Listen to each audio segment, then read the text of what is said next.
would say more people have become more enlightened. Well, you wouldn't think more people have. I mean, it obviously. Well, we can look at it. I mean, I don't think so. I think that just the level of hatred in the society tells you the opposite. Right.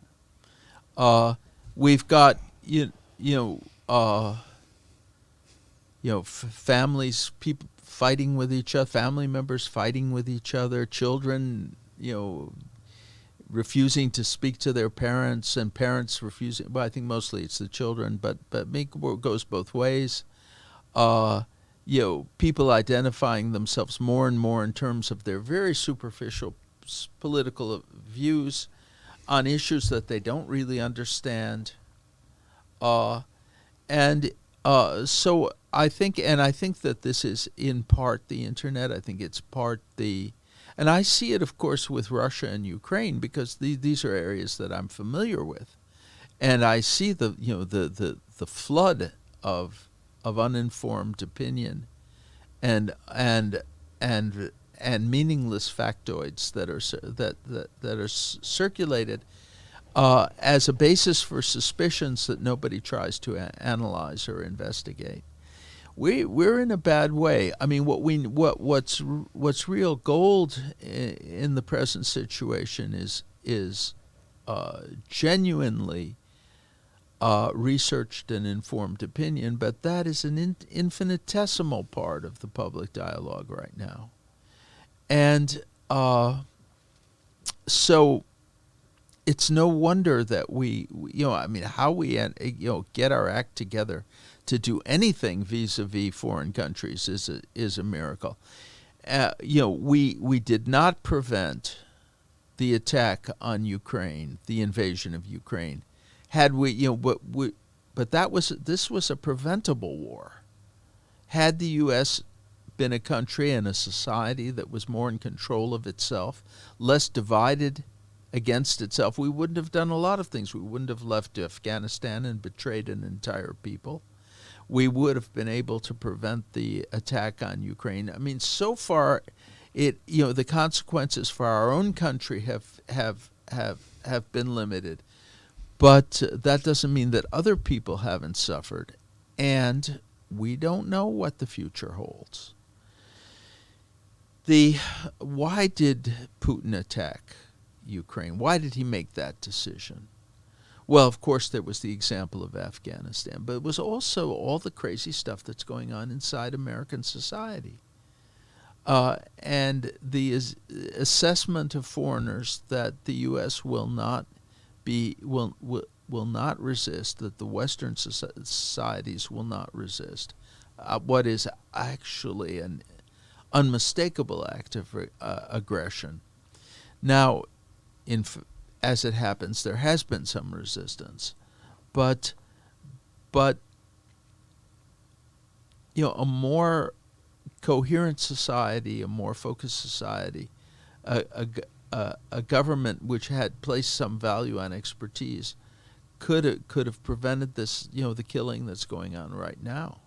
I mean, we saw what happened. We've seen the mass killings just announced in Bucha outside of Kyiv. And we see the bodies all, on the streets, and the mass graves. I mean, it's all been photographed. Mm-hmm. All this talk, it's great. I mean, people love to talk, and well, there's two main narratives, right? I mean, that's the major difference between the U.S. and a country like Russia. Like you say, like in Russia, everything's curated. You live in this different fantasy world, and you have to have these covert underground ways to get real news. Well, that was the Soviet Union, right? Yeah. Not so much anymore, right? Well, now it's more voluntary. Okay. Now they eliminate alternative sources of information, but not completely. But they play on nationalism. They play on people's weaknesses. And the difference in the U.S. is that we generally U.S. we also play, the various forces play on people's weaknesses, but there's more than one force. There's two main forces, right? You got at least two. The right wing, the Fox News, and the CNN. Well, yeah, I mean the in both cases,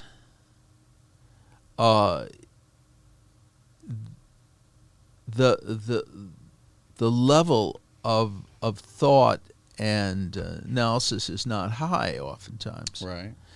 But at least there's more than, there isn't just a one view that completely dominates the information space. In Russia, it's the view of the government, and Fox News and CNN are not part of the government. They're there. Well, did you know? Maybe not. The fact that CNN hires, I believe, I forget the percentage. Maybe you can find this, but there's a large percentage of, or I'm stating this wrong, the most retired Pentagon officials, there's a huge percentage of them that get hired by CNN. Well, and former intelligence. And former intelligence, right. Yeah, which they shouldn't do. Well, first of all, there's a difference here. I mean, the former Pentagon officials who are commenting on strictly military matters, I think that's okay. But intelligence officials who are offering their partisan opinions and basing it, and cloaking themselves with the prestige of the intelligence agencies, that's outrageous.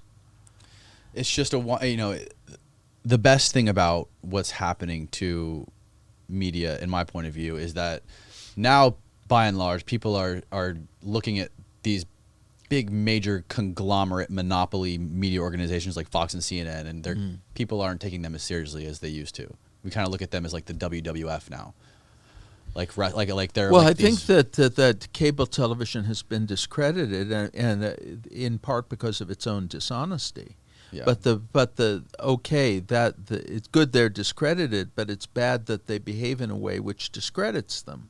The thing is, it doesn't stop people from watching them. Well, it becomes entertainment, and of course, the thing is, we're feeding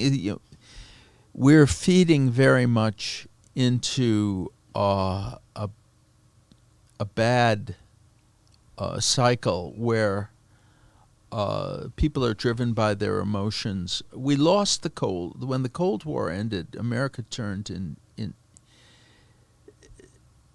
away from the outside world and turned inward, and then we began to concentrate on a lot of issues that, although not very significant, are actually very divisive. Identity issues, for example, which translate oftentimes into who gets which jobs. Education, which is a question of how children are going to be raised, and by whom, the schools or by the parents. All things that have a very high potential for mutual irritation. And those are those issues, and not the broader issues of defending kind of basic democratic values in the world and preventing aggression, guaranteeing world peace. Those issues have become really dominate the public space, and the appearance of Trump as a phenomenon is in part explained by the fact that a large part of the population in the United States, rightly or wrongly, feels aggrieved by the way in which these issues are being depicted in the mainstream media and in the culture. Now,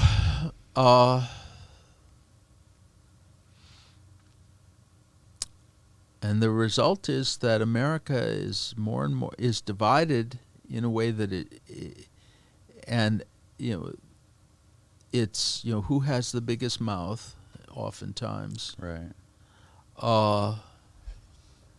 And the country is weakened, and we lack the ability to do what we need to do.